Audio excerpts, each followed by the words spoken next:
Megatron invites Galvatron and his subordinates, Scourge and Cyclonus, back to the Decepticon spaceship. A spaceship? In this place? I see. It is so that the Autobots will not discover it.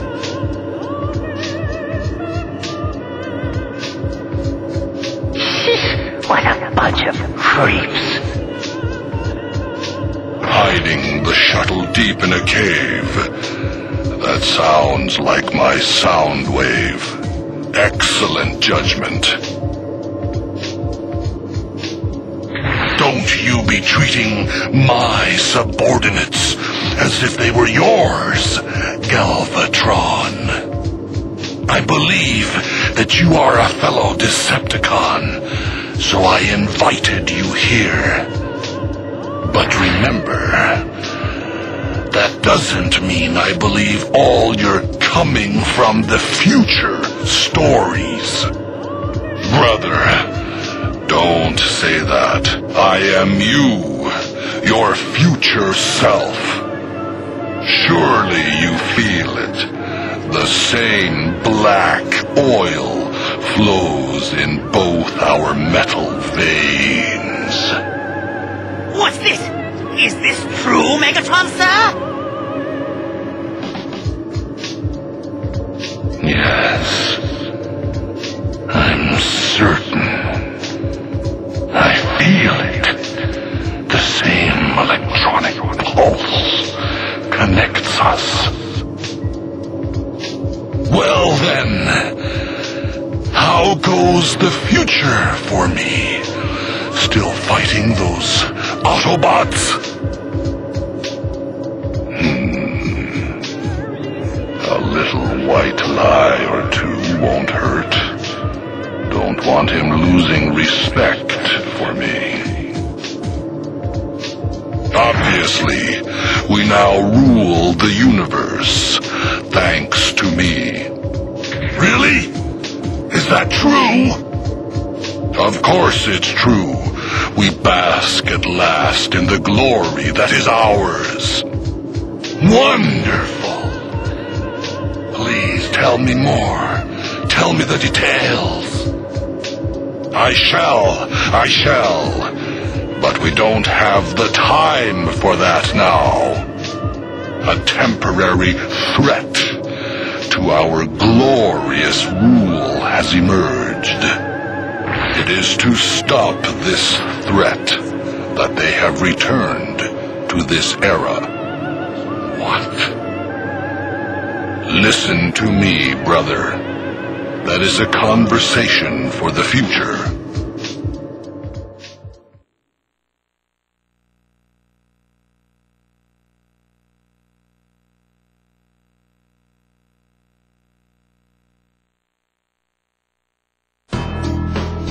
All right, then.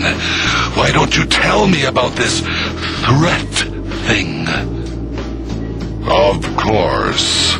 By the way, is Shockwave on this shuttle? Why? What has he to do with anything? Oh, it's not important. But if he is here, I'd rather you send him outside. I don't know what you mean, but you needn't worry. No one can hear us here. Very well, I'll tell you of this grave threat to our future glory.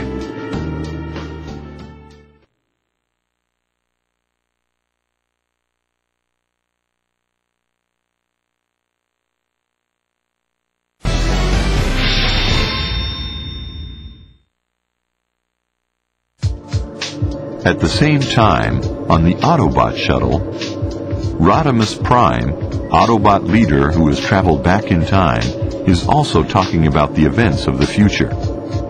What? The Decepticon military operations commander Shockwave turns traitor? That's right, Optimus Prime. I don't believe it. Megatron's faithful henchman. There was a reason.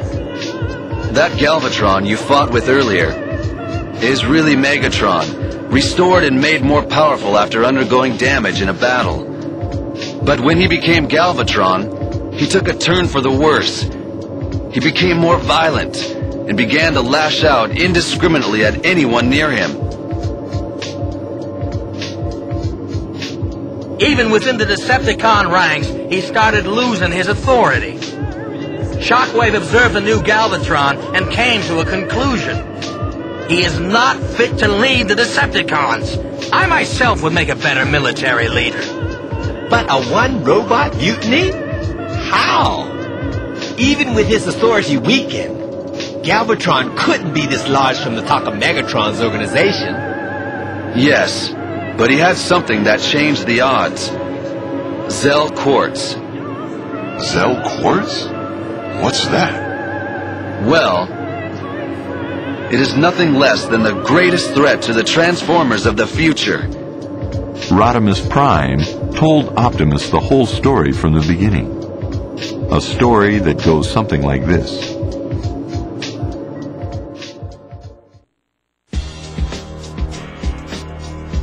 Zell Quartz was an energy mineral that Shockwave discovered.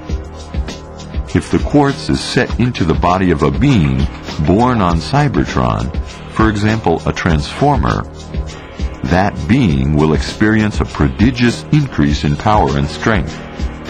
So, blessed with an inexhaustible supply of energy and destructive power, Shockwave made himself leader of the Decepticons. But he could not bear the extra power loads.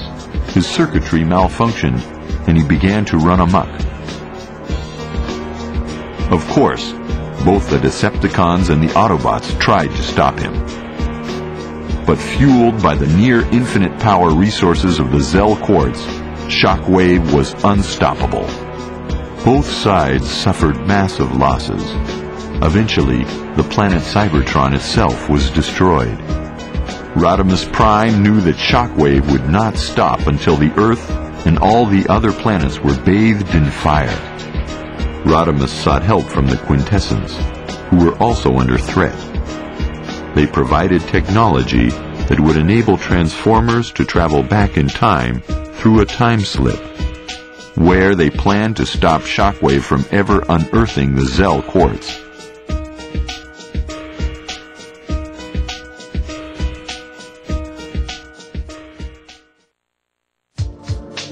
So the elite of the survivors boarded a shuttle, and we threw ourselves into the time slip. But the Decepticons discovered our plans. They secretly followed us to steal the quartz for themselves, and forced their way through the time slip after us. A destabilization in space energy occurred as a result. There was an explosion when we emerged from the time slip, and our group was scattered. And when our shuttle crash-landed, we lost all interplanetary communications. We haven't been able to contact our comrades. So that explains everything that has happened here. I don't think it is wise to travel through time and meddle with history. But as Transformers, we have an obligation to stop Shockwave from menacing innocent planets. Commander, if that Zell Quartz is on this planet, we've got to find it fast and destroy it before the bad guys get to it. Agreed. So, where is the quartz? Well,